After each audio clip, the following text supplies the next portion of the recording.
ሰላም ጤና ስጥልን ውድ ሪፖርተር ተከታታዮች የሰዓቱን ዜናዎች ቀጥዬ አሰማችኋለሁ።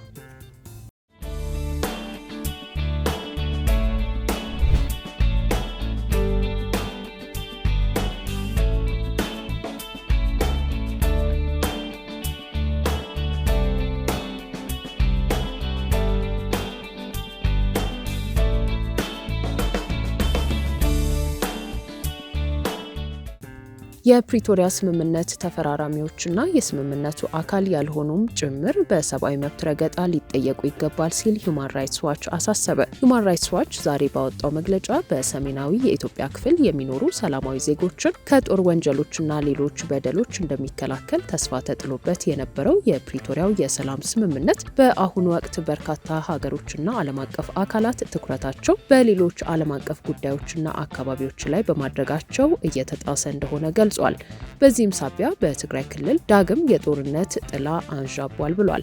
ዳግም ጦርነት መከሰትን ለመከላከል ተጽዕኖ ፈጣሪ መንግስታት በፍጥነት መንቀሳቀስ አለባቸው ሲል ዓለም አቀፉ የሰብአዊ መብቶች ተሟጋች ድርጅት ሁማን ራይትስ ዋች አሳስቧል።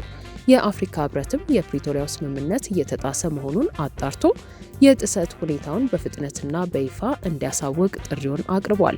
ባለፉት ሳምንታት የኢትዮጵያው ጠቅላይ ሚኒስትር አብይ አህመድ የትግራይ ክልል ገዢ ፓርቲ የነበረውንና አሁን ህጋዊ ህልውናው የተሰረዘውን ህዝባዊ ወያነ ሓርነት ትግራይ ህወሓት ለክልሉ የሚመደበውን በጀት ለወታደራዊ እንቅስቃሴዎች እየተጠቀመበት ነው በማለት መክሰሳቸውን ያስታወሰው የመብት ተሟጋች ድርጅቱ የኢትዮጵያ ጦር አዛዦችም ፓርቲውን የወንጀለኛ ቡድን ብለው በመፈረጅ መወገድ አለበት የሚል ይዘት ያለው መልእክት በተደጋጋሚ ማሰማታቸውን ገልጿል። የኢትዮጵያ ባለስልጣናትና ህወሓት በተደጋጋሚ ዓለም አቀፍ ሽምግልና እንዲደረግላቸው ሲጠይቁ መቆየታቸውን የጠቆመው ሁማን ራይትስ ዋች የጥያቄያቸው ሰሚ ባለማግኘቱ በሁለቱ ተቀናቃኞች መካከል ውጥረት መንገሱን አስታውቋል። ይህ አሳሳቢ ሁኔታ ባለበት በዚህ ወቅት በኢትዮጵያና በኤርትራ መካከል ከፍተኛ ውጥረት መግባታቸው ነገሩን አሳሳቢ ያደርገዋል ብሏል። የኢትዮጵያ የውጭ ጉዳይ ሚኒስትር ኤርትራና ህወሓት ተባብረው ጦርነት ሊከፍቱብኝ ነው ሲሉ መናገራቸውንና ዲፕሎማቶችና ተንታኞች በሁለቱ ሀገራት መካከል የሚነሱ የቃላት ጦርነቶች ካለፈው ጦርነት የማገገም እድል ባላገኙ አካባቢዎች ላይ ዳግም ግጭት ሊያስከትል እንደሚችል ለወራት ሲያስጠነቅቁ ቆይተዋል ብሏል። እንደ አውሮፓውያኑ አቆጣጠር በኖቬምበር 2022 የኢትዮጵያ ባለስልጣናትና ህወሓት በአፍሪካ ህብረት አደራዳሪነት የፕሪቶሪያ ስምምነትን ተፈራርመው ግጭት የቆመ ቢሆንም የአፈጻጸም ክትትል ስልቱ በአብዛኛው ለሰብአዊ መብት ረገጣ ትኩረት መስጠት ባለመቻሉ ተዋጊ ወገኖች እንዲሁም ስምምነቱን ያልተፈራረሙ አካላት ጭምር የንጹሃን ዜጎችን ደህንነት ለመጠበቅ የተቀመጠውን ስምምነት በመጣስ በሰላማዊ ዜጎች ላይ ጥቃት ማድረሳቸውን ቀጥለዋል በማለት የመብት ተሟጋቹ አስታውቋል።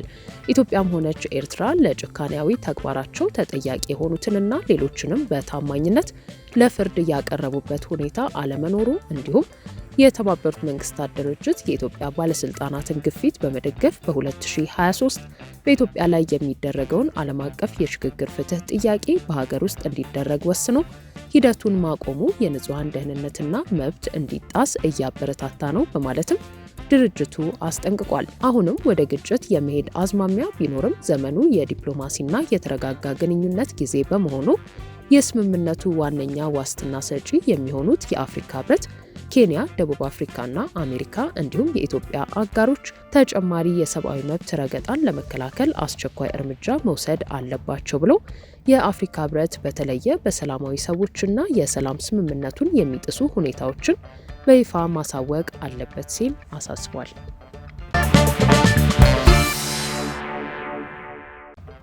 ዶክተር አንዱዓለም ዳኜ ላይ የግድያ ወንጀል የፈጸመው ተከሳሽ በ25 ዓመት ጽኑ እስራት ተቀጣ። የባህር ዳርና አካባቢው ከፍተኛ ፍርድ ቤት የጥበበ ግዮን ስፔሻላይዝድ ሆስፒታል ሐኪም በነበሩት ዶክተር አንዱዓለም ዳኜ ላይ የግድያ ወንጀል በፈጸመው ተከሳሽ ላይ የ25 ዓመት ጽኑ እስራት ወስኗል። ፍርድ ቤቱ ዛሬ በዋለው ችሎት በዶክተር አንዱዓለም ዳኜ የግድያ ጉዳይ ላይ የቀረበውን መረጃና ማስረጃ መሰረት አድርጎ ውሳኔ አሳልፏል። በሐኪሙ ላይ ግድያው የተፈጸመው ጥር 24 ቀን 2017 ዓ.ም ምሽት ላይ ባህር ዳር ከተማ የግል መኪናቸውን በሚያሽከረክሩበት ወቅት ጠብቆና ተዘጋጅቶ በጥይት ተኩሶ መግደሉን ፍርድ ቤቱ በቀረበው ማስረጃ አረጋግጧል።